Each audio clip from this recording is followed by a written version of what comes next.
Welcome to the Driveway Beers podcast with Mike and Alex. Thank you for joining us, and we hope you enjoy the show.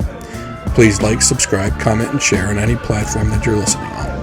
All right, welcome back to another show. We're going to talk fantasy football a little bit today and maybe some conspiracy theories, see what we can get into. Thank you for coming back. Please like, subscribe, comment, and share on any platform that you're listening to us on. I want to thank Cheers and Spirits and the Arnold Station Plaza for sponsoring this episode. Please go there for any of your adult beverage needs. And also thank you to Brian Schilling from Long and Foster Real Estate on Main Street in Annapolis. If you're looking to buy a home or sell a home in the Annapolis, Arnold, Severna Park, or I guess I should just say greater Annapolis area, please give him a call.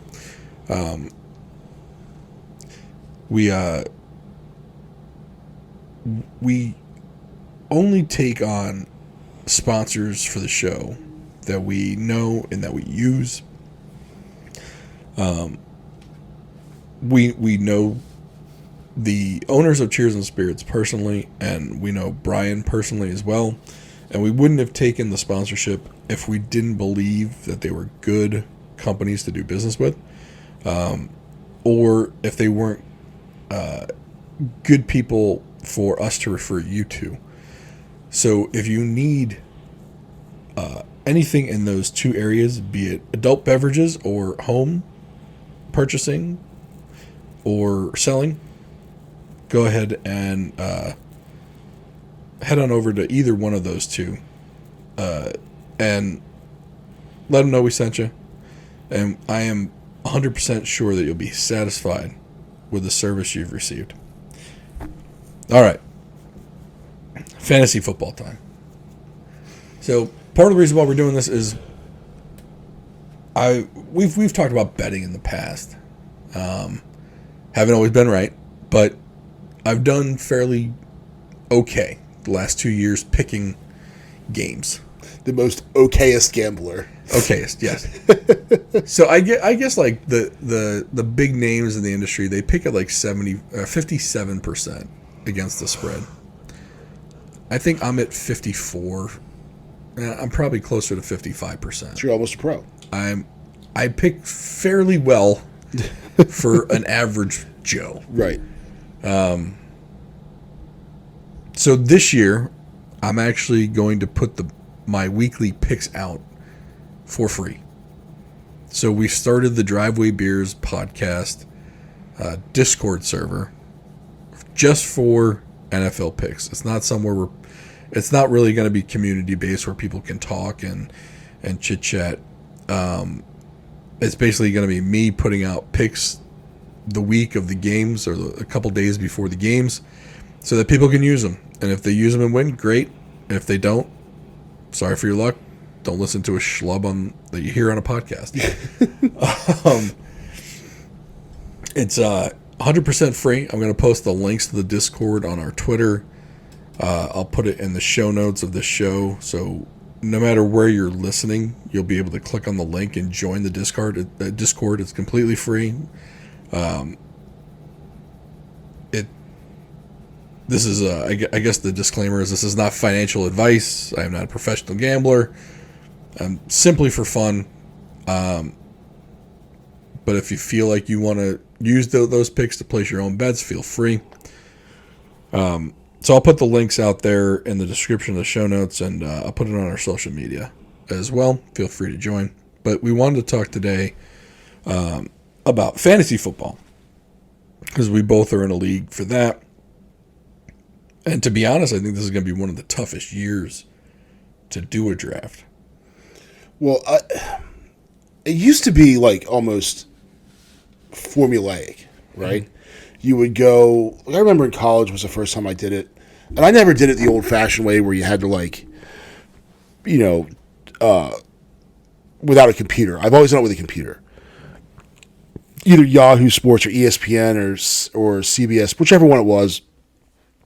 And it was almost, you would pick you got a decent quarterback, you got a couple running backs, some receivers, and as long as you pick those couple guys, you had some decent, you're going to do okay, minus injuries.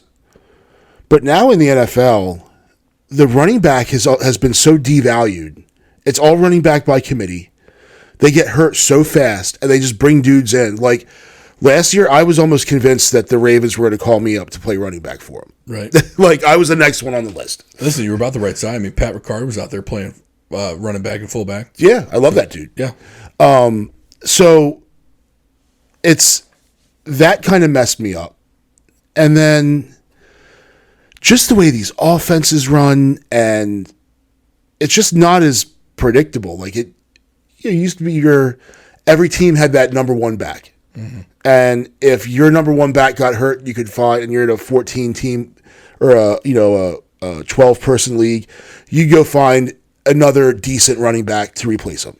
Right. But now it's just this, you can't tell from one week to the next what they're going to be doing with their running backs by committee. Prime example that a lot of people would take. Imagine when, like, Zeke Elliott was one of the top running backs in the league. Mm-hmm. Got paid. Last year, people were picking Zeke in like probably the top 6-7 rounds. Yeah. Lo and behold, Tony Pollard has a better season, and Zeke now doesn't have a team. Yeah. It's that kind of stuff that happens, and it's like, yeah. The guys that are clear cut number ones, like Christian McCaffrey, Saquon Barkley, problem is they're injury prone. Yeah. So if you waste a high draft pick, if you had a first round draft pick on Christian McCaffrey, your season could be done by week 3. Yeah. Because you didn't pick up a quarterback until round 4. Yep. Because especially in the PPR leagues, you need receivers. Especially if you're playing 3 of them. Yeah. You need receivers and you need a quarterback that can run. Because nowadays, if you don't have a quarterback that runs, you're losing points. Yeah, well, like a Peyton Manning would be completely worthless. Worthless. Like that, his 40 touchdowns doesn't compare to a Jalen Hurts throwing 26, 27 touchdowns, rushing for another 10, but also adding on those rushing yards to his passing yards. I mean, it's still 4,000 yards, but it's getting those 6 points for the touchdowns on the rushes too. Yeah. Like the Matthew Stafford. I mean, I don't think you could trust Matthew Stafford to throw. I mean, he's probably a backup quarterback on your team. Yeah. Whereas back when he was in Detroit throwing at Megatron, I mean, that guy was good for 38 touchdowns a year. Almost. Yeah, the Lions weren't going to do shit, but your combination of... Well, you knew he was going to throw because they were going to be behind every game. Yep. Because the Lions didn't have a defense that could stop shit. Mm-hmm. I mean, so it's tough. I mean, who can you really pick up now? Like, in my opinion, there's no guarantee number one pick anymore. Yeah. My strategy... Even guys like, what's his name? Henry up in... Tennessee. Yeah, who's like a tackle that runs the football. Yeah, he got hurt last year. Yeah, I mean, my strategy lately has been to pick up first round and second round to pick up 2 wide receivers. Mm-hmm. Or wide receiver quarterback. Just to make sure I got one of the top 3 or 5 quarterbacks. Yeah. Because I'm trying to think, for quarterbacks, I mean, Lamar Jackson, if he stays healthy, Jalen Hurts in Philadelphia, he's only done it for 1 year, but I think he's going to be solid. Oh, man. I mean, Mahomes doesn't run as much as those guys do. Well, as they get older, they stop. Right. I mean, Josh Allen runs a little bit too. Yeah. But he's nowhere near the athlete the other 2 are. He's going to run through you, not around you. Right. He's just so damn big. I'm just trying to think of who else you could pick as a quarterback. I liked Derek Carr last year, but that went south in Vegas. Now he's in New Orleans. Some people could bank on a bounce back year from Russell Wilson, but he's getting up there in age, but he's playing for Sean Payton. Yeah. So that could be a turnaround. I'm not sold on Geno Smith up in Seattle. Mm-hmm. Jared Goff, maybe, in Detroit. I mean, Joe Burrow, he's not going to be able to move. He's a statue. Yeah, then you've got Sunshine down there. Trevor. I like that dude, though. Yeah. That team's gonna be something to watch. I mean, unfortunately, Vegas knows it. Yeah. So I was looking at futures bets. Ravens over under is 10.5. I picked the over. The Raiders is 6.5. I took the over there too, but they're stipulated on Lamar's got to stay healthy, and Jimmy Garoppolo's got to be healthy. Yeah. Jimmy G puts up wins in this league When he's there. when he's there, because there's a lot of time he's not there, and he's also got to fight the Josh McDaniel effect because that guy can screw up anything. But I think with Devontae Adams and Josh Jacobs, I think their offense and their defense is good enough. And I think they'll get over 6.5 wins, especially if Denver still sucks. Yeah. And Seattle goes back to not being great, which they weren't really great last year. They were good enough. They surprised a lot of people. Yeah. Although that's a different division. That's the NFC. Yeah. Who's the AFC West? Kansas City. And that's losses, but Las Vegas. San Diego, but LA. Yeah. LA Chargers. But the Chargers are going to charger. Yeah. They're going to blow it every year. So I think they'll get to 7. It's not a big hurdle. The one I was looking at, and the line moved. So the Arizona Cardinals, I think they're going to be god-awful. Kyler Murray's out for the foreseeable future. They say he's going to come back, and he's not. He's not coming back for Should have played baseball. a month or two. Should have gone baseball. Like, I can almost guarantee how this is going to go. He's going to be healthy enough to go. But they don't have J.J. Watt anymore. DeAndre Hopkins is gone. Yep. They have no weapons for this dude. They don't really have a running back. The offensive line's not great. So you're going to throw him in, you're going to throw your franchise quarterback who you just paid back there when you're 0-3, because Colt McCoy's your starting quarterback right now. Yeah. You're going to be about 0-3. Your schedule is that Cardinals schedule is brutal. The over-under was 5.5, and it dropped to 4.5 because people were betting the under like crazy. I'm thinking of betting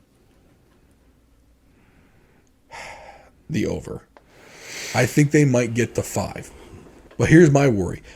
I don't think Kyler Murray is very good.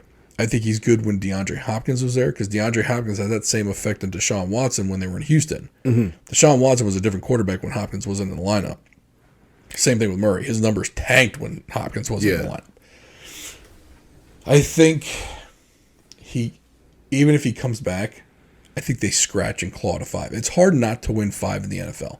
You got to be epically bad. Yeah. Even the Commanders. What did they get to? 6 last year? Yeah, you know what? I'll tell you what. As much as I crap, first of all, they've had a renaissance because Dan Snyder's gone, right? And the people rejoice. Yeah. So he's gone, but last year I watched them play.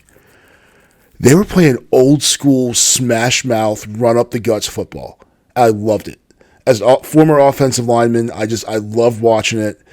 They put together an 11-minute drive. They killed an entire quarter with one drive. And it was awesome. And there are a whole bunch of like non-football people that were just like your typical drunk slob, like, dude, the football is boring. Well, you know what, dude? No, this is awesome. Right. So, but yeah, even they managed to eke out. It's like, there was a way that they could have gone into the playoffs. Right. Yeah, it's going to be, I'm really thinking of betting the over there. But I also just might leave it alone. That might be my best move. I'm just trying, I think the reason why I brought it, because we were talking about Ronnie Bass down in Jacksonville, and I was looking to bet their over. But their line is, I think it's 9.5 or it's either 9.5 or 11.5. I can't remember. Like it's high. And I was like, ooh, I don't know if I can take this line. But in the NFC South, you've got Indianapolis, who's terrible. They're going to play a rookie quarterback with Anthony Richardson. You've got the Saints, who they got Derek Carr, but they have nothing else. Yeah. I mean, I guess they have Alvin Kamara, but the Saints are usually just mindling anyway. Yeah. Other than that one Super Bowl run. And then you got the Bucks. Yeah. Who have everything but a quarterback. You got Mike Evans. You still have the Godwin kid. Nothing really running back wise, but you got a decent offensive line. Jensen comes back this year from the ACL. Defense is still okay. I think they can win despite Baker Mayfield. Unless Byron Leftwich has some magic down there. But yeah. I mean, he's been coaching Tom Brady for 2 years. Does he remember how to coach? 'Cause sure shit wasn't going to coach Tom Brady. Yeah. Tom Brady's coaching you. Right. You know? Well, maybe he'll take what Tom Brady taught him, and who knows? So I'm wondering if it's 9.5 or 11.5. I think because my thing is I think they get to 10 or 11. I don't know if they get to 12. So if it's 11.5, I don't think I can bet it. Right. I don't think I can bet that over. And I'm surely, but they could. 'Cause I think Doug Peterson's a good coach. And that team was really good down the stretch. I think they won like 6 straight at the end. Yeah. And they were a tough out in the playoffs. So I don't know. That team really seemed to enjoy playing for Peterson too. They did. That was a neat team to watch. I was pulling for them. They weren't playing for Urban Meyer, who was kicking people in the nuts. Yeah. Like literally kicking them in the nuts. Hey, partner, let me tap your coconuts. Right. No. How about you don't? But yeah, I almost didn't. So I wasn't going to do fantasy football this year because I'm tired of it. And it takes up a ton of time. And I just don't pay enough. I like to watch the Ravens. I watch one game a week. It's the Ravens. Sometimes I'll watch Commanders, where they're calling themselves now. There's a petition to change again. I'll watch that. If there's a decent game, rivalry game, something like that, I'll watch that. But generally, like I want to watch the Ravens, and I don't want to watch anything else. I'm not going to sit there and be like, oh, I've got a fantasy player in this game, and I want to watch it. Then I got to watch this one because I have another fantasy player, and I don't have the energy for it. So that's my one. And then the other thing is, like I said before, like it was almost formulaic. Like you figured out, get a decent quarterback, decent running backs and receivers, and you'd be okay. And now it's just all crazy. I didn't feel like doing it. And the only reason I did it is because when the guy that runs my league, who's a buddy of mine, put the text out like, who's in, I just never responded, I'm out. And then he asked me again last week, you in? I was like, well, I was going to be out, but it's too late, and I don't want to be a dick, so I'm in. He said, okay. So I was like, that's the only reason I'm doing it, because I don't want to be a dick. I might auto-draft the team. Because I found that when I have some stupid draft strategy, I get destroyed. When I just draft best available player, I do so much better. So why would I sit there? Because you can set it up like, I want to pick best available, these positions first, and then this one, and then you can set it up and it'll do that. Yeah, and you can remove the players that you absolutely don't want. Yeah. So, and then we get into like, once I get past like the 10th round, I'm just like, okay, hurry up. I don't care. I don't know who any of these people are. I do because they were good 10 years ago. I'm like, yeah, I'll pick that guy. Why not? So I'm like, oh, that guy plays there now? I pick it. So I'm the opposite. For me, the work begins after the 7th round. Well, and that's what they say. Like, that's what wins is those late round picks and your sleepers. I don't have the energy, nor do I care enough to look into it that much. Right. So I'm probably the guy. Now, I always set my lineups. I'm never that guy that doesn't set, because it's frustrating when you're in a league and there's that guy that stopped caring after week 3. And then next thing you know, and this is a $100 league, so it's, people are putting some decent money into it. Right. And the thing is, the first year I played this league, I won it. And then last year I was leading it, and then a stupid injury, and and then I had enough time. I'm watching a game. The running back needed to get 4 yards after the first half. So he had an entire half, the second half, to get 4 yards. Yeah. And then they switched over to some stupid pass happy because they were down. Right. And he didn't get 4 yards in an entire half of football. I lost by 0.4 of a point. I was like, this is bullshit. I'm done with this. I'm effing done. I'm done. Yep. So, Yeah, very just. But again, I know these guys. The guy that runs it's a friend of mine. Like, I'm not going to be the dick that says, "Oh, I'm out," and the draft is a week away. I guarantee you, though, this year, after the last week, you're going to be the first one to text and be like, "I'm out. Yeah, I'm not in next year." yeah. Yeah. So, I mean, I do a league. Mine's similar. It's 75 to get in. Good group of people.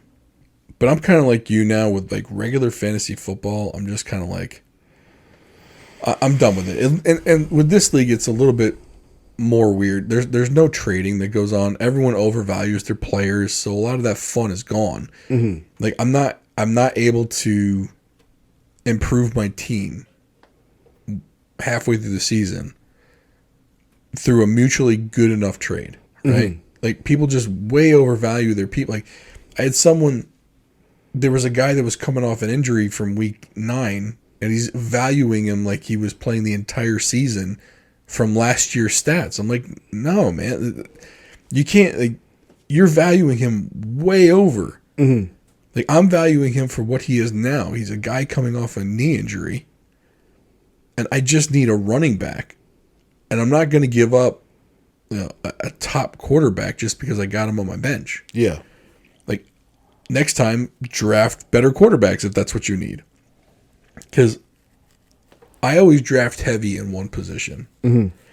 And I do it on purpose because I'm trying to short someone, a good player somewhere. Yeah, so if you have all the good players in that position, they don't. Right. That means someone's short. Yeah. So let's say like in the first round I got my quarterback. Second round I got a good receiver. Third round I got a good receiver. Coming through the fourth round, if the players that I want are either not a fourth round pick and I can get them later, or I'm not valuing who's there very high, I'll take another. I would take another receiver to have 3, mm-hmm. and I'll still take 2 more later on that I wanted to begin with. Because what I'm doing is I'm making it so someone else is going to be short a receiver, and they're going to need one at some point. Now, again, injuries can throw all of us out, or one of the guys I just picked could get injured, and they're not worth shit. But for me, like, it's worth a 4th round pick. Because, like, for me, 4th to 7, you're getting, unless you pick one of the top tight ends. Because for me, tight ends, there's 4 worth having. Yeah. The rest are shit, and you're pretty much going off of 1 who can emerge and then you can snap up, mm-hmm. or 2 it's based on matchup and who gives up a lot of catches down the middle. Yeah, that's what you're looking for at that point. So if none of those people are there, let's say tight ends went in round 3, so I can't pick up a good tight end. I'm still not going to pick up a running back now. Mm-hmm. So I'll just take another good receiver, mm-hmm. and I might take one in the next round too. And if that shorts somebody, good. Yeah, we're playing. Like, oh, what did you do that for? You don't need them. No, I don't need them, but you do. Yeah, and we're playing for money. Yeah, like you put. I mean, $75 isn't a lot, but anything over $25, you're bringing your big boy pants to the game. Yeah. Yeah, I know some people. Oh, I play for $1,000. Well, good for you. You're a schmuck. Yeah, you're a dope. Yeah. But one way I've been playing fantasy football that I like a lot better than the traditional league is through FanDuel. Mm-hmm. And FanDuel, what you can do is you can set up what they call a championship, which is a dumbass name. They should just call it Community League. But you set it up, you set the number of players, everybody pays up front. Mm-hmm. They pay it to FanDuel, you don't have to deal with any of it. Yeah. And they're entered for the entire year. So they don't have to pay weekly. It's the one upfront fee. Mm-hmm. FanDuel handles all the weekly payouts and all the yearly payouts. So for weekly, like we pay $50 to join it. Weekly, if you win the week, you win $12. So you could technically, if you won 5 weeks, you make all your money back through that. You're picking your lineup week to week. So if someone gets hurt, don't worry. It doesn't carry over next week. You're picking a completely new lineup the next week. You have to worry about bye weeks. Right. I mean, let's say at the end of the season, you're in like 8th place. You have no chance of getting in the top 3, which get paid out. if I still got 4 weeks left, I could still win each week and make close to my entry fee back. Yeah. So there's always incentive, even toward the end of the year. Even if you're out of the championship, you can still win money. So there's still an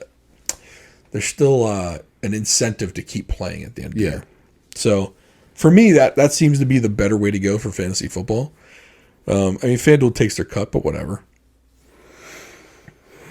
Yeah, so the FanDuel League, I did it once, and I would just be like, oh crap, I forgot to set my freaking FanDuel. I was like, it's one more damn thing to do. Right. And so I don't know, I think I just want to watch the Ravens and have that be my Sunday, and that's it, and not have to worry about any other players, injuries, bye weeks. This guy, they're now doing some stupid West Coast nonsense offense. Like, nope, don't care. I just want to watch my Ravens play and then move on with my week.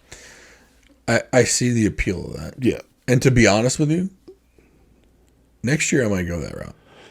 Just I think I'm like you. If I can get this off of my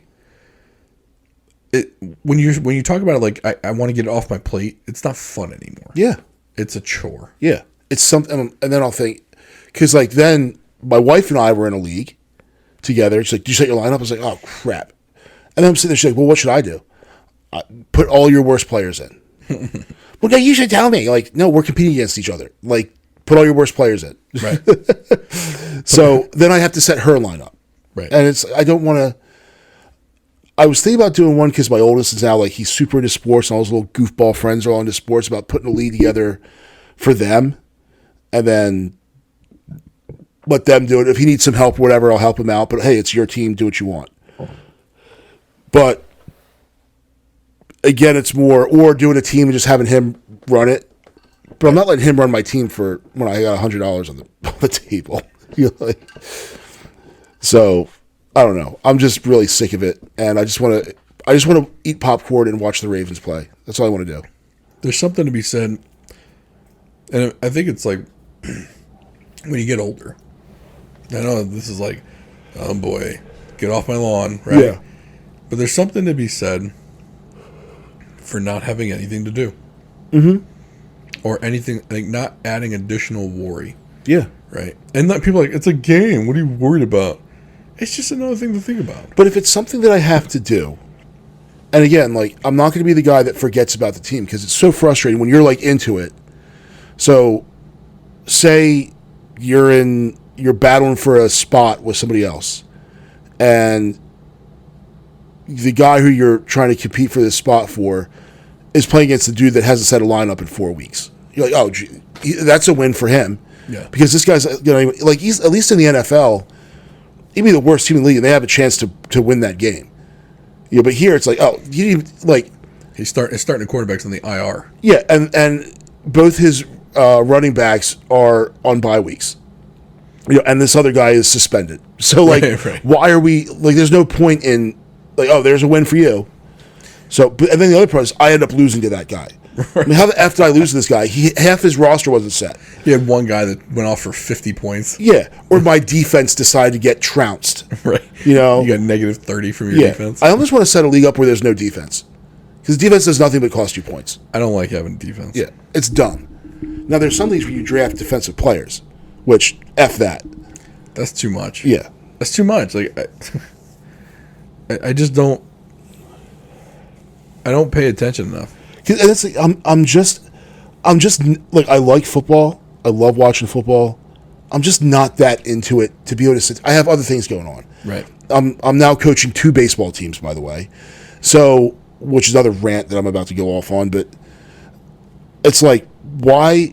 And then I got to worry about this stupid fantasy team that I don't care about and didn't want to do in the first place. So, yeah. But there's something to be said for me for being able to sit on the couch and just enjoy the game. Yeah. Or say the Ravens are playing one of my fantasy guys. That's like, well, my quarterback's playing against the Ravens, so I want the Ravens to win. I want the score to be like 63-60. Right. You know what I mean? Like, right. Oh, but wait, I have that defense too. Crap. So I got to root against the Ravens, but I don't want to do no, I'm just done with it. So yeah, it's like, I don't want to root, like, that's the thing, like, I didn't want to root against the teams that I like, and I felt like I had to do that sometimes. I'm like, Yeah. I don't like this. Like, now it's just adding, not that it adds stress, but it's just like, ugh, I just want to watch. yeah. I just want to watch and enjoy it. If they lose, they lose. If they win, great. Well, and that's the other thing. Like when I watch the Ravens play, like I know people who, if they lose, it ruins their week. Yeah. It doesn't even ruin my day. Like the second the game's over, it's done. I don't care. And pretty much where I work, everyone's either, all my friends at work are either Redskins. They're all Redskin Cowboy. That's the big deal. So like, I just come in the Ravens and I let those guys fight, and then I just poke the bear, one way or the other, and then I don't have to deal with. So I don't have a dog in the fight. So I don't even have that to worry about. Like once the game's over, like I'm kind of done with it. Like yeah, they lost, or they won. It doesn't make or break my day. Yeah. Speaking of Redskins, by the way, there's a group out there called NAGA. Now that's not MAGA, but MAGA. It's NAGA, NAGA. Okay.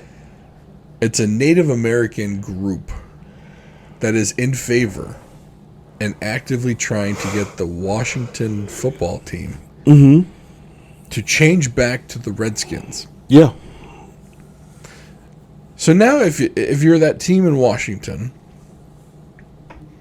you're kind of stuck between a rock and a hard place. Mm-hmm. You got rid of the name because people complained, Native American people complained, or so-called Native American people complained to get you to get rid of the name. Yeah. When it just might have been some political group that just wanted to get up Daniel Snyder's butt. Mm-hmm.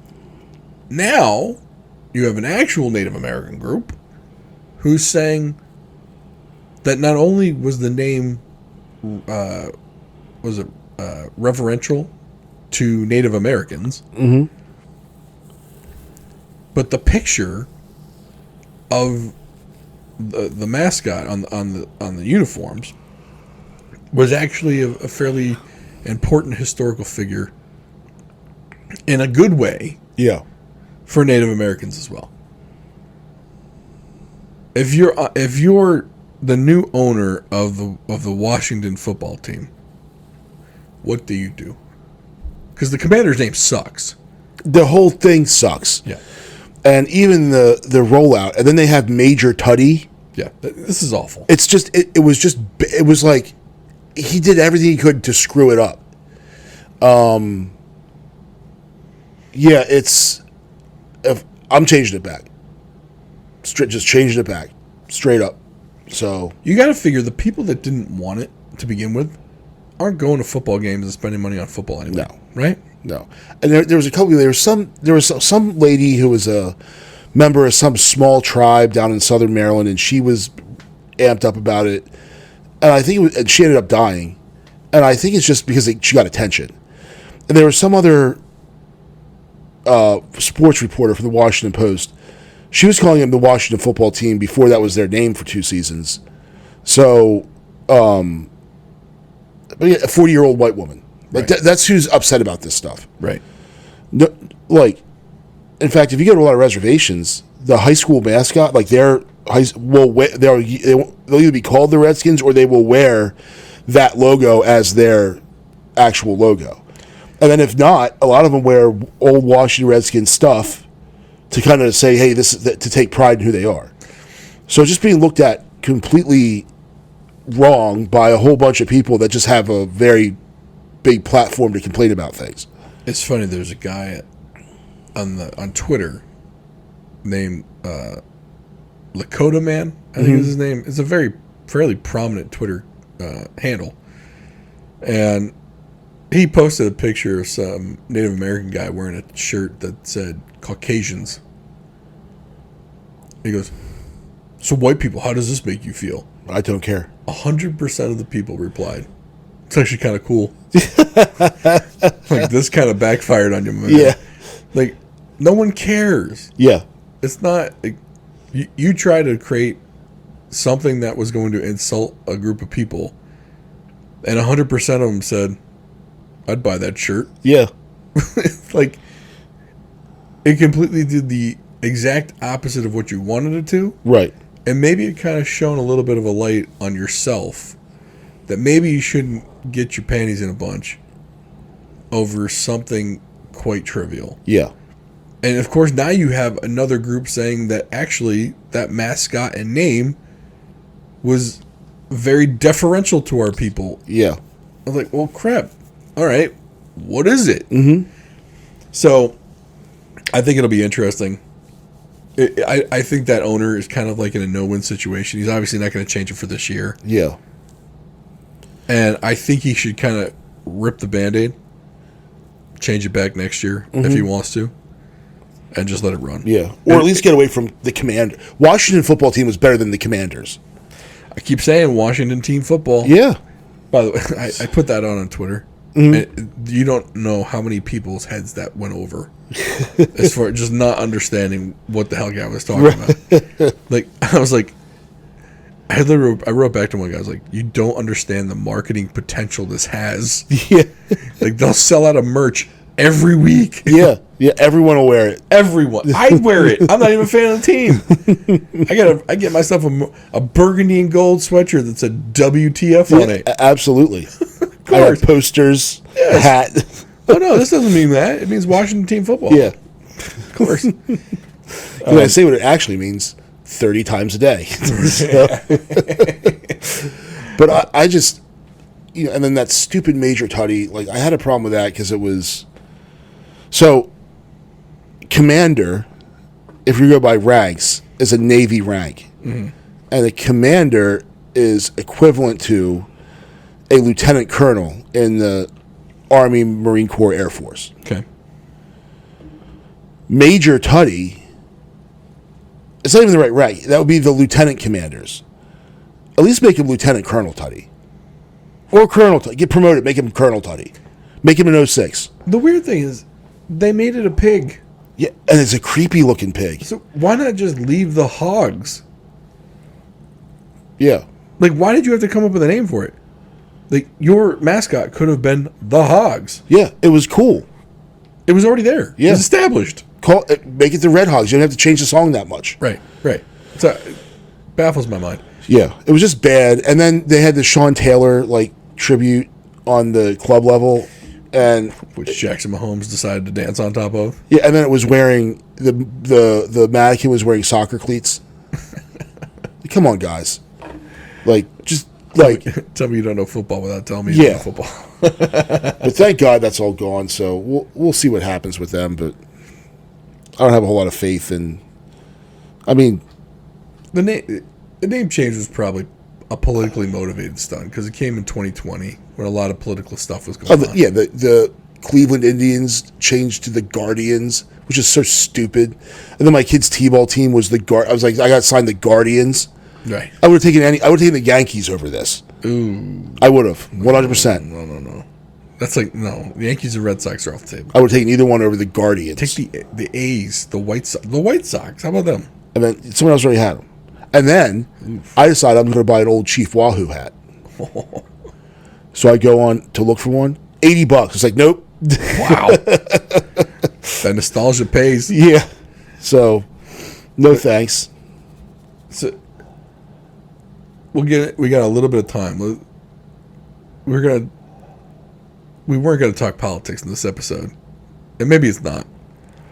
But the wildfires in Maui happen.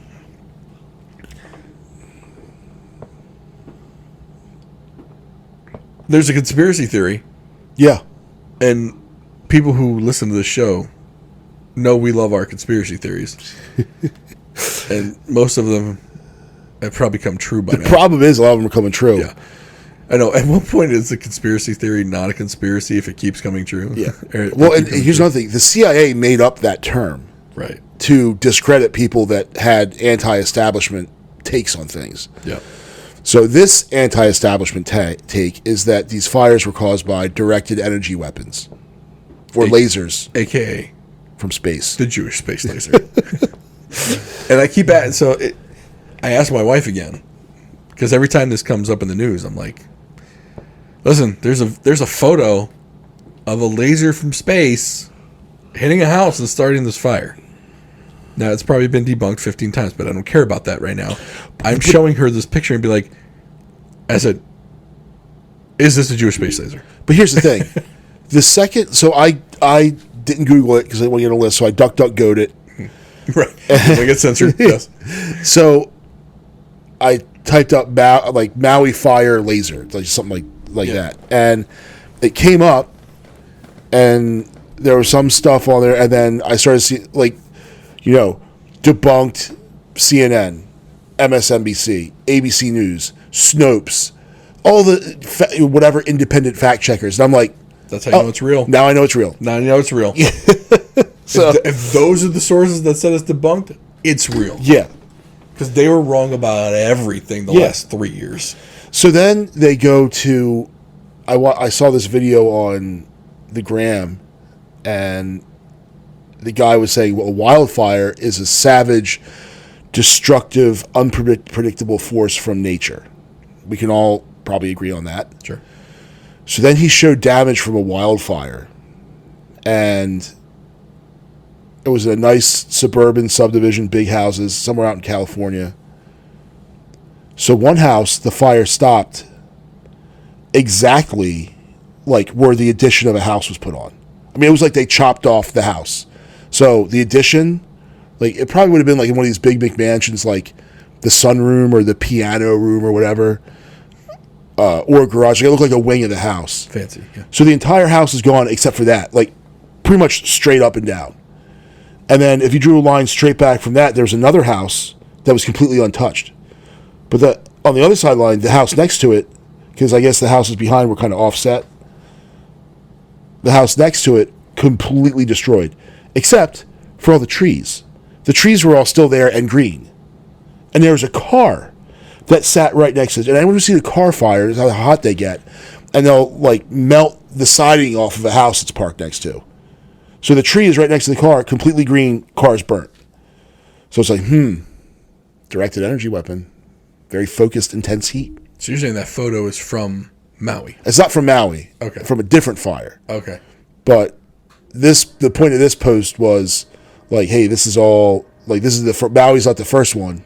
It won't be the last one. And I was like, and then I saw that the independent fact checker said that this claim was entirely false. I was like, oh, it's true. True. The one thing, and look, I don't know if it was, I don't know if someone started the fire on purpose, like Billy Joel.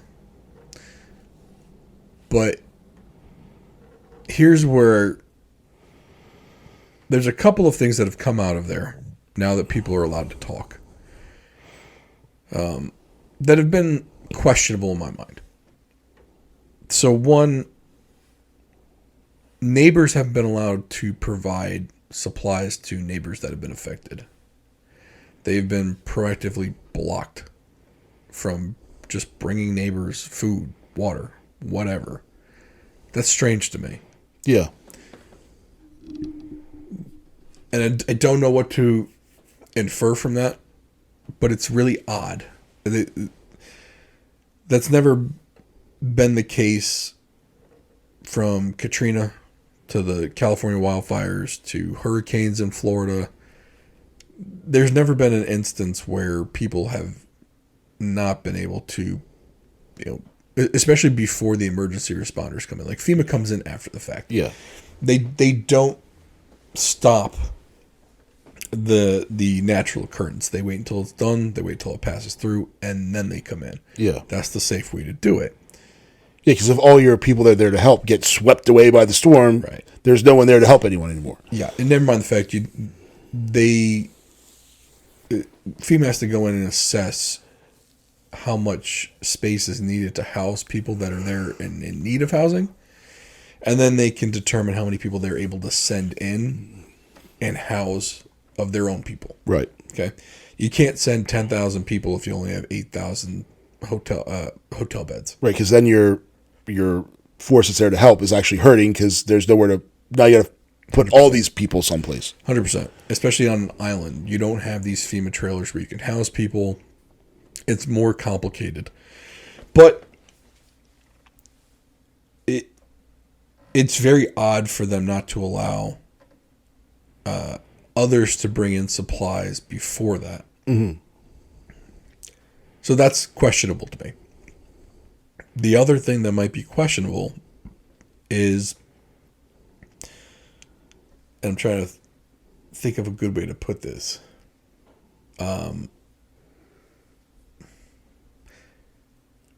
Apparently there are people on the ground there that are offering to buy the scorched land. And they're not insurance people. I mean, these people got in there quick. This is not new. It's been like, I'd say probably the last 4 or 5 days. Mm-hmm. And FEMA's response is not there yet. I know a little something about disaster response. Not a bunch, but enough. In other natural disasters, if you look at Florida and hurricanes, Katrina down in Louisiana, the wildfires in California, even Tornado Alley. Now, I'll get to the counter argument to this in a minute, but there's no one that has been going to these places and offering to buy just the raw land. Right. Like, hey, sorry this happened to you. I'll give you $150,000 and you can leave right now and don't have to worry about this. That usually doesn't happen in a disaster zone. Yeah. Quick, where's Bill Gates? The thing is, they usually wait. If someone's going to buy the land, and I get it, Maui land is valuable. Yeah. But so is like the Malibu area where the wildfires were. Oh, sure. Like that part of California is valuable. But people weren't going in and offering to buy that. Same thing with Louisiana. That some of that land is pretty valuable. Well, even after Superstorm Sandy, mm-hmm. all that oceanfront property on the Jersey Shore, or the Soundside property with docks and stuff. You think that wasn't worth a lot of money? Yeah. There's just been a weird push trying to get people to sell the land. Mm-hmm. So look, I'm not trying to say there's some conspiracy and the fire was started by lasers. Although there are some pictures that look like the fire was started by lasers.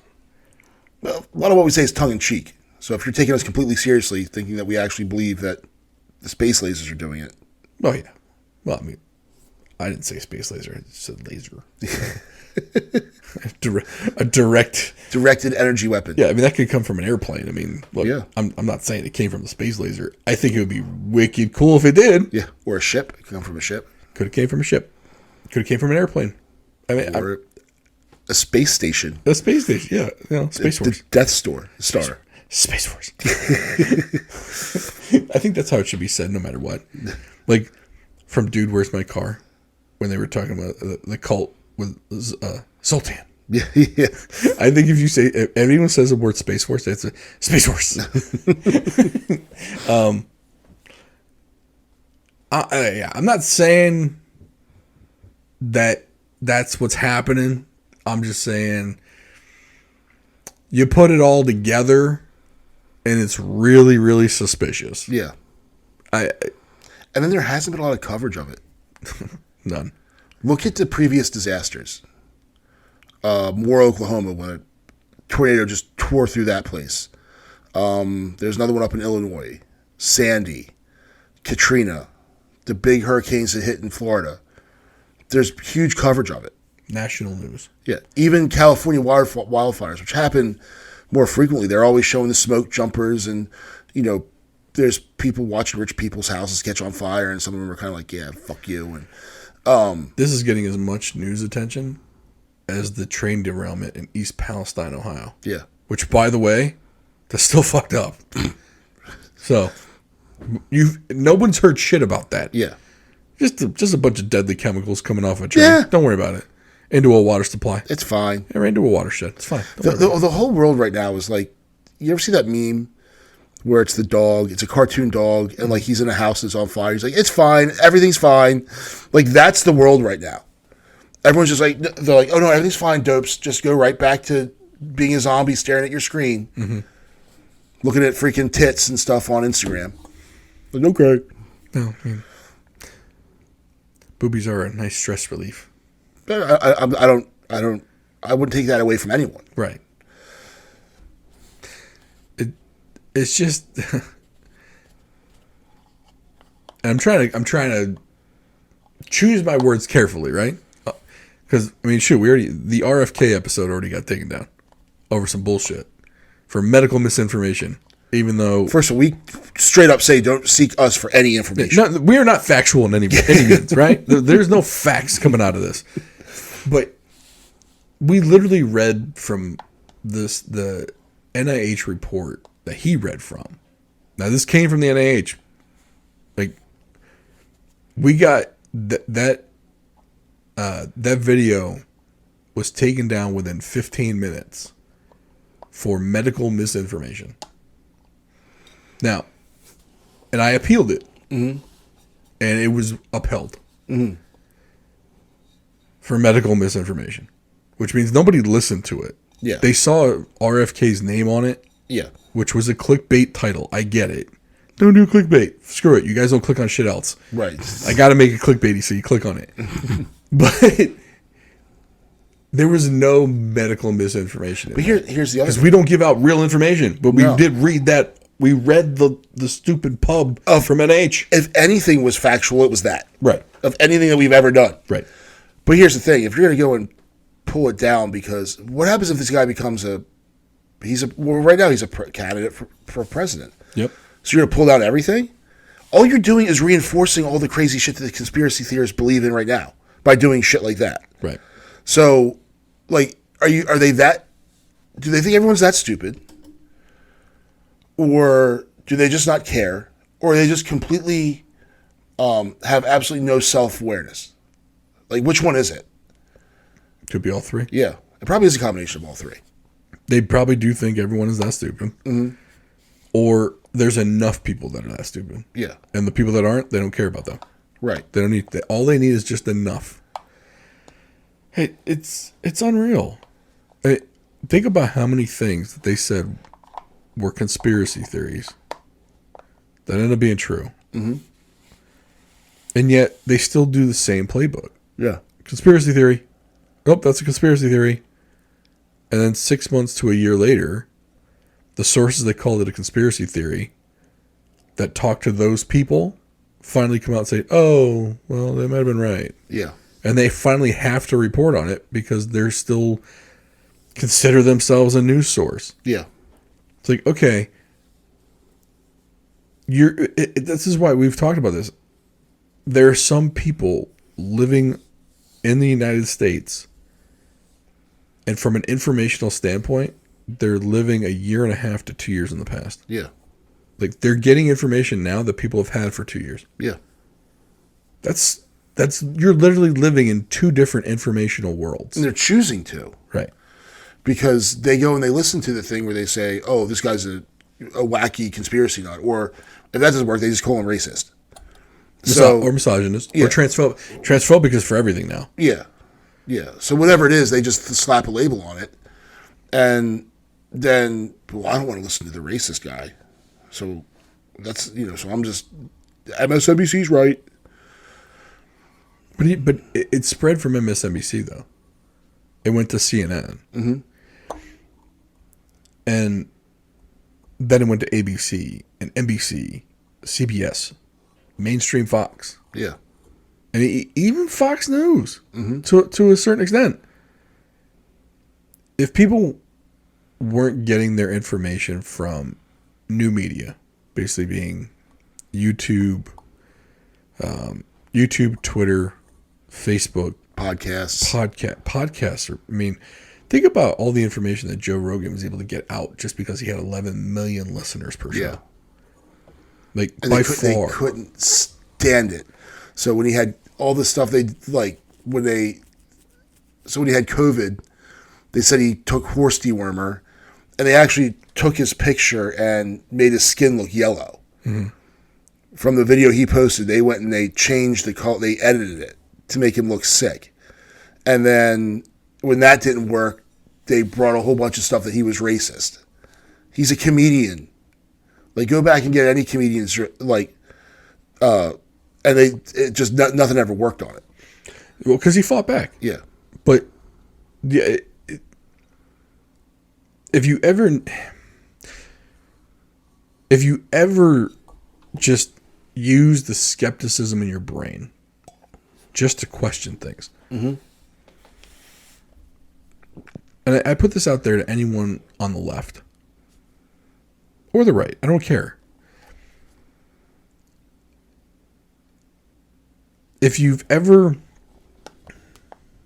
put as much effort into believing what they're telling you, just look at how hard they go after certain people. Yeah. Why else would you do that? Because you don't want them to put out information that goes contrary to what you want to say? Mm-hmm. What they want you to believe. Well, this guy's going to screw that up. And he's got too big of an audience. So here's what we're going to try and discredit him. I don't need to get rid of all of his followers or his listeners. But if I can knock him down from 11 million per show down to 8. Yeah. Great. That's 3 million less that will believe his crap. Even though he's 100% true. But then the funny part is when they did it to him, his listenership skyrocketed. Yep. It increased because now a whole bunch of people are like, well, who is this guy? Then they started listening to him. It blew up in their face. Well, I go back to that whole thing with Howard Stern. When NBC was going to get rid of him, they ran his numbers. The people that hated him listened to him for an hour longer than people that liked him. Mm-hmm. Because they wanted to hear what he had to say next. They basically just drove people to Rogan. Yeah. And if they hated him, they listened to his show longer. Because they wanted to hear what he had to say next. Did they necessarily believe him? Not necessarily. But if they listen to the show long enough, and he's bringing on people that have the same credentials as the people that you're spewing out that are talking about the other crap, well, maybe this person has credibility. So it's like, they're only hearing from Peter Hotez. Yeah. Who is a medical doctor researcher down in Texas now. Well, Joe has Brett Weinstein. Mm-hmm. Both of them have MD. Yeah. Or, he has, or maybe Brett's got the PhD. But yeah, I think. So there's two Weinsteins. Yeah. They're both like PhDs. One is a evolutionary biologist. Kind of close to. It's funny because he said when they're all doubting the lab leak theory, he was like, anyone who works in the lab is like, that's how that got out. Mm-hmm. It's just like anyone who's been around guns, at a firearms range, like accidental discharge, like they'll say, oh, that's how that. They'll have an idea of how that happened. It's just because you've been around something long enough, you're like, okay. Anyone who's in the business will tell you that's how that happened. So, but except this one was different. Like, it's not true this time. Yeah, but the thing is, like, because Rogan had Peter McCullough, and then I forget the other doctor he had on. One of them was actually like held the patent for mRNA. Robert Malone. Yeah, Dr. Malone. And there was the other doctor from the UK, John Campbell, and they torched that guy too. Yeah, John Campbell's an older guy. He's not. I don't think he's a practicing doctor anymore. He would literally just go and use the NIH from NIH being the UK NIH, their data. He was using their data and saying, "Well, this is what the data means." And like, "Oh no, that's not right. That's not right." He kind of knows what he's talking about. Yeah, he's someone who knows how to decipher statistics and data, and all he's doing is just telling us what it means. Mm-hmm. Well, that's not what it means.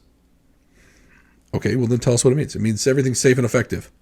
Show me the numbers where he's showing me numbers and data that tell me these things. Like he's backing up his statements with data. Yeah. What are you? You're not. Yeah, he's bringing the receipts. Yeah, and it's like, but like when they went after Rogan, it was one thing after another. Yeah, and then they went after Spotify because they had Rogan on the show. Oh, and all the freaking washed up hippie, which is so crazy to me.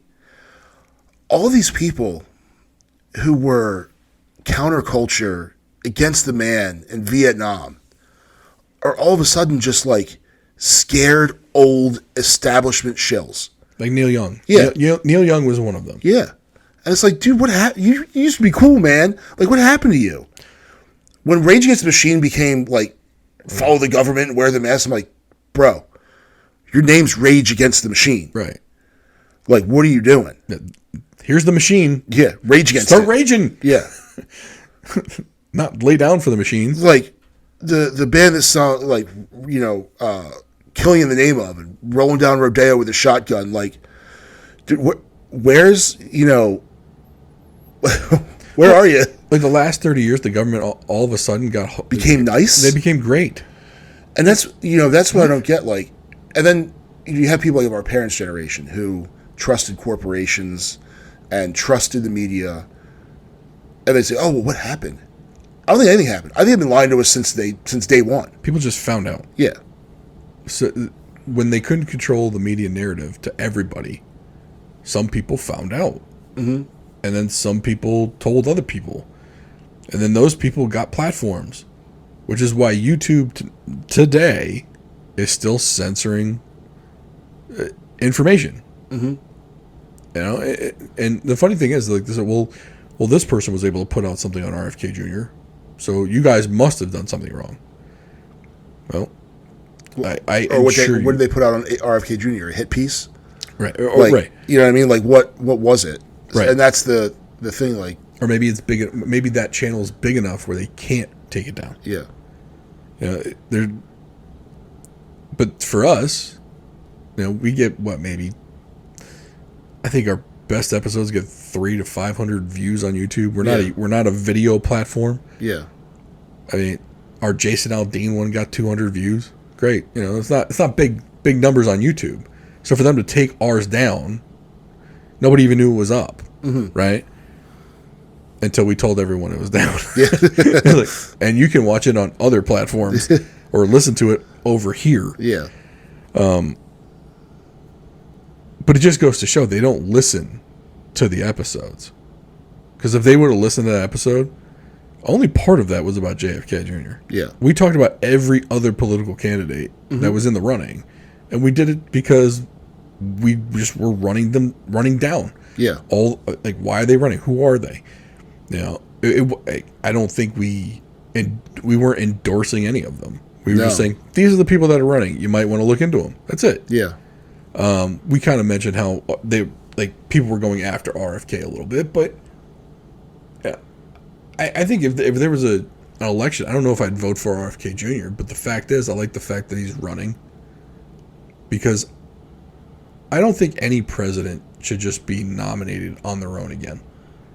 Like, it's good to debate and have another person in the same party debate you. I wonder if the Democrat Party would let anyone debate Joe Biden. I don't think. When was the last time he gave an actual interview? Well, the last couple of public speeches he's had have not gone well. No. And look, I wish they would go well. Yeah, that's the. I don't want just be coherent. Well, I don't want any president to fail, because that means that we're all fail. You know what I mean? Like that. 100%. I might not vote for you, but once you're in, I want you to do well. Yeah, once you're in, you're in. Yeah. And let's go. Yeah. I don't want to see what's happened to him happen to him. Yeah. Now, there's this other stuff coming out about the business dealings, and I don't know where that's going to go. I'm wondering if they're going to use that to let him go, to make him not run again. But they don't have a deep bench. They wasted all their draft picks on Kamala Harris, and she's been hidden away. They're not going to let her run. Gavin Newsom has been out there. The problem is a Democrat from the state of California is known as the most liberal of Democrats that there is. Yeah. And the problem is, though, is that people don't see him as a liberal Democrat. They see him as a Democrat. Yeah. That's it. They don't. They see him as an activist governor that hasn't been doing anything that the liberal but people with liberal values. He's done nothing. Yeah. In that area. I mean, the homelessness in San Francisco and LA liberal folks and the old style Democrats, or I shouldn't say too old style, but the old liberal policy would be to take care of the homeless. You know, not just let them live on the street. Yeah. Get them help. Like, that's supposed to be the compassionate party. But you're just letting them live on the street, doing the drugs. I mean, yeah, and just making your city unsafe. Mm-hmm. And you're talking about two major cities on the West Coast. Yeah. That are, if you talk to people that are out there, they say it's bad. Mm-hmm.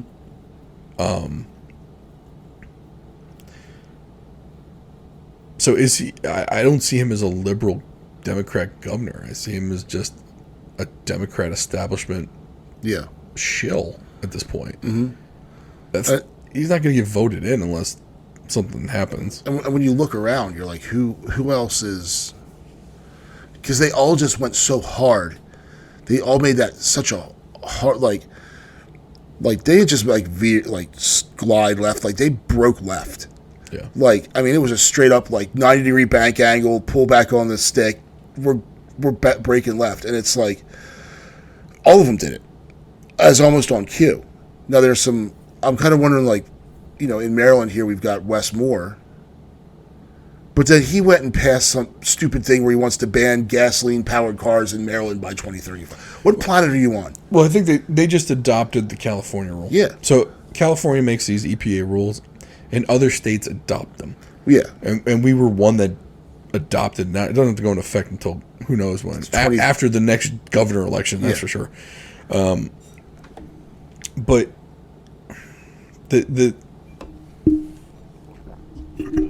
they went after a lot of different groups of people that would normally vote Democrat. Yeah.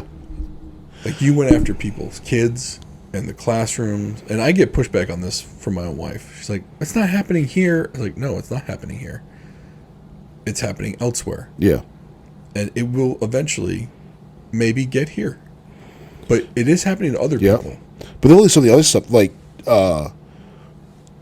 Jimmy Dore talks about it a lot, when Joe Biden shut down the railroad workers strike.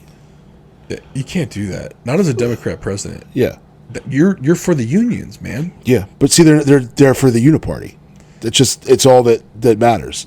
So a lot of they lifted up the curtain a little bit, or a lot, with how heavy the Democrat cities and states went on the lockdowns, and the Republicans did not. Yeah. I mean, the Republicans essentially won by doing nothing, just by public perception. Yeah. Of people that were allowed to see it, that were allowed to see the difference. People that are allowed to see the difference see these people go to Board of Education meetings. They're allowed to see the books. They're still talking about, and up in Vermont, they're still doing a political stunt where they're talking about books that got banned. Okay, the book is not banned. You can buy the book. People just don't want some of these books in elementary and middle schools. Well, yeah, and I looked. That's it. That's what it is. And they don't want it in the children's section of a public library. Yeah. They're not banned. It's not like you can't buy them. Right. It's not. There's no book burning going on. Correct. It's just you can, and there's probably plenty of books that can't be, that you're not going to have in a. They don't put Hustler in an elementary school. Right. You can still get Hustler. Yep. If don't have the internet for some odd reason and need it, but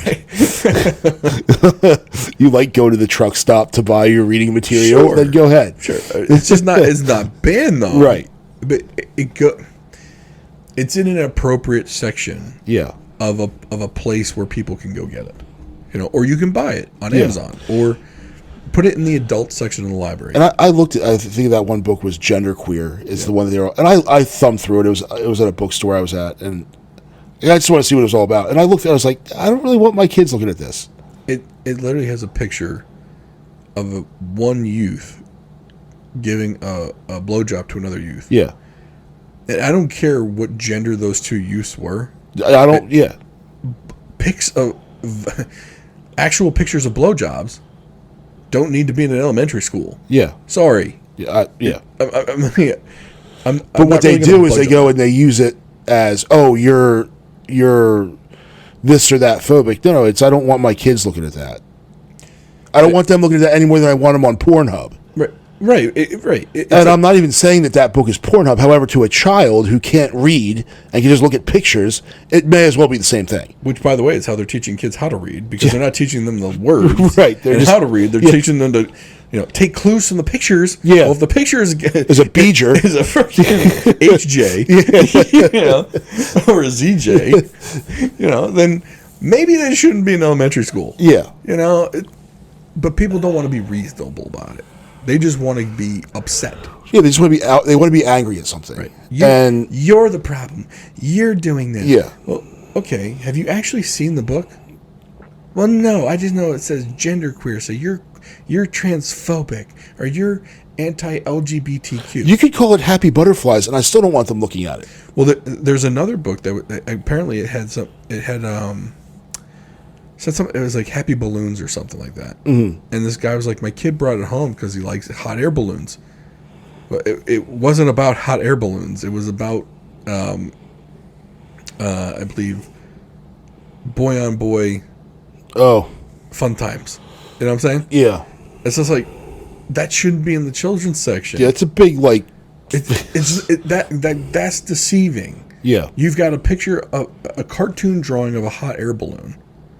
And the title is like Happy Hot Air Balloons, and you put it in the children's section. Like it's specifically sexual in nature. But I wonder what would make people upset. Like, say, YouTube Kids. You went to www.youtubekids.com, and it immediately links to Pornhub. Mm. Hopefully, everyone would have a problem with that. I don't like it when my kids go on YouTube Kids, they watch a video and an ad pops up and it's of some violent movie. Yeah. I don't want my kids seeing that either. Yeah. I mean, the fact is there are some things that are age appropriate. Mm-hmm. Can we at least get our heads around that? But some people are like, oh no, we should show them anything from like age 3 and on. Like, are you kidding me? Then there's another book that came out. It's about penguins. And it was like 2 boy penguins. And there was they really wanted to raise a chick, like a baby penguin, so they got a rock and they pretended. And then there was another, like, penguins that had laid eggs but they couldn't take care of it, so they gave it to these 2 and they raised it, and it turns out there was nothing. It was the only thing that could get anyone fired up was there were 2 boy penguins. Who cares? It was a kid relatable story. It was appropriate for kids to watch. I don't care if it's 2 boy penguins. Right. I'm fine with it. Right. I don't care about that. But there was no graphic, like, it wasn't a graphic novel. And it's not going into sexuality. Yeah. It's 2 parents taking care of a chick. Yeah. The gender wasn't a thing. Yeah. In the book. It's not laid out as being a big deal. Yeah, it's just, saying, hey, these are 2 dude penguins that are taking care of that are raising a baby penguin. Right. And that's okay. And it's a cool story. I haven't even read it. Because the right's so fired up about the dumb penguin book, I almost want to go buy it. Right. Just to see, like, okay, you guys are again, and we've said it before, time and time, like, even the Jason Aldean episode, where, like, both sides are getting fired up over dumb shit. Yep. And I'm convinced it's just a distraction, so that the establishment, freaking uniparty, can go continue to do their dirt and make a shitload of money off of everybody. So, well, I mean, they're running out of how many times they can indict Donald Trump and make him the boogeyman. Did you see that if you add up, like, if he received the maximum penalty for everything, it's like 800 years and the death penalty. Yeah. And I'm like, and then the one Jimmy Dore went through the one indictment last week, and essentially, like, in the indictment they said that everything he did was lawful, except because he did it, it's an indictment. Like, it's in the indictment says that everything he was doing was lawful for any. It's legal to question the results of an election. It's legal to protest. And then I want to say, like, they keep calling it the insurrection. So the right-wing gun nuts show up to the Capitol to overthrow the government, but don't bring their guns. No guns. But people just, it's the insurrection. We made this comparison before. For people that call it an insurrection, Go look through history at actual insurrections. Yeah. They bring heavy guns. Tanks. They don't even bring just the pistols. Yeah. They bring submachine guns. Mm-hmm. And they mow people down. And I'll give you the examples right now. So there was one, I believe it was in 2020. It's the one in Myanmar. Where they killed everybody. Yeah, probably funded by the U.S. government. Maybe. But they killed everyone in the government. And reinstalled the junta, I believe. Yeah. Okay. The Ba'athist Party in Syria in the 1960s and or 70s. I don't remember which year, which decade. The Ba'athist Party in Iraq when Saddam Hussein came to power. I believe that was in the early 80s. Mm-hmm. No, maybe late 70s. Early 80s. I think it was early 80s. Anyway, those were insurrections. They were armed insurrections where they killed the ruling class. Yeah. In Egypt, when they killed Anwar Sadat, they ran up and chucked hand grenades into the stands where he was sitting. Mm-hmm. And what people don't understand is when these happen, they don't just knock off the president or whoever's in charge. They kill everyone and their families and their kids. They want to make sure that never comes back again. Because if one of them survives and is able to establish some influence, then they're afraid that the same thing's going to happen to them. So they have to wipe out everybody. I just feel like that's how jaded some people are in this country. That they call, look, was that a good thing? No. Go the fuck home. Yeah. Yeah. Stop trying to jump into the fucking Capitol. Yeah. You ain't gonna do shit. You're a clown. Yeah. You know? But the people that are getting all up in arms are just as clownish. Mm-hmm. You have no idea what an insurrection looks like. Yeah. You insufferable, coddled piece of shit. Right. You do not know what an insurrection looks like. Look into history. Mm-hmm. Look at the pictures from those insurrections with people, their brains laying out on the ground. Yep. And not one person. Yeah. 50, 100. Yeah. Because the military decided to take over, or a political party. And essentially, this is how it happens. They essentially take over a political party, or another party will essentially get the military leaders on their side because they bribe them with some kind of riches at the end. Yeah. The military leaders then get the rank and file in line, and they go and they kill the ruling class. Yep. And the military leaders that aren't on the side of the thing, they kill them too. And it's not happy killings. Yeah. It's not, slap on the sterile. wrist. And it's not like heart attacks in the middle of the night. No, they literally pump them full of 20 bullet holes with submachine guns and literally make their faces unrecognizable. And then they hang them in this public square for everyone to see. Bingo. And then they go do it to their families. Yeah. And their children. And their grandchildren. Mm-hmm. Like, the entire family gets wiped out. Yeah. That's an insurrection. But the coddled people in this country never, ever look into history before they speak. It's mind-numbing to me that these are the people that are going to look at you straight in the face when you say that January 6th wasn't an insurrection, and they're going to be just appalled at you. Yeah. You're the animal. Yeah. How dare you? Right. They're going to Greta Thunberg you. How dare you? Yeah. And it's just like, how do you take that person seriously? Right. You're not a serious person. Not at all. Yeah, I'm sorry. Just do a Google search on your phone. You don't have to go far. You don't even have to crack open a book. Nope. You can watch a video about it. I know I'll give you two movies right now. The Spy goes over the Syrian insurrection, and House of Saddam goes over the Iraqi one. Watch them. Yeah. Well, those are just Hollywood productions. Yeah, and they were freaking real. Mm-hmm. Or Argo. Look at Argo. Argo was the one with Ben Affleck about the Islamic Revolution in Iran. By all means, look at those instead. Don't listen to me. Yeah. Again, this is not a factual podcast at all. Yeah. Zero facts. All feelings. Go watch those three movies. And the thing is, then read a book and make sure and fact check them for me. And the what happened at the Capitol on January 6th wasn't good. No. It wasn't a good look. Again, clown show. But it wasn't an insurrection. Not at all. democracy was never in there's, they're a threat to our democracy. Like, I'm gonna like the Buffalo Shaman, who's still in prison, by the way. No, he got out. Oh, he's out now. Okay. He got out like 2 months ago. Yeah, so he was in jail for what? Jacob Chansley, 2 years, something like that. Yeah, well, he was waiting for trial for a long time. Yeah, and he finally got out. But he was a buffoon. Yeah, but if that's the guy you got to worry about, he was a crazy person. Well, if that's the guy you got to worry about overtaking the government, we're okay. Yeah. Or Buffalo Bob or Alaskan Bob or whatever that guy was in Alaska that had his feet up on Nancy Pelosi's desk. Mm-hmm. Should he have been there? No. Put him in jail, trespassing, whatever else you want to do. Charge him with the appropriate offense, which is trespassing, which had anyone else done that, probably would have been cite and release. I mean, shoot, I don't care if you add on 7 or 8 other charges to the dude. Yeah. He was in the wrong place at the wrong time doing dumbass shit. Yeah. What the old saying is, play stupid games, win stupid prizes. Well, they played the stupid game. Let them win the stupid prizes. I don't care. I'm not trying to defend them and saying that they're awesome people. Yeah. No. They suck. Put them in jail. Do whatever you got to do. Mm-hmm. But this is not an insurrection. Yeah. None whatsoever. Yeah. One person died. Yeah. And it was one of the people trying to. Yeah. And look.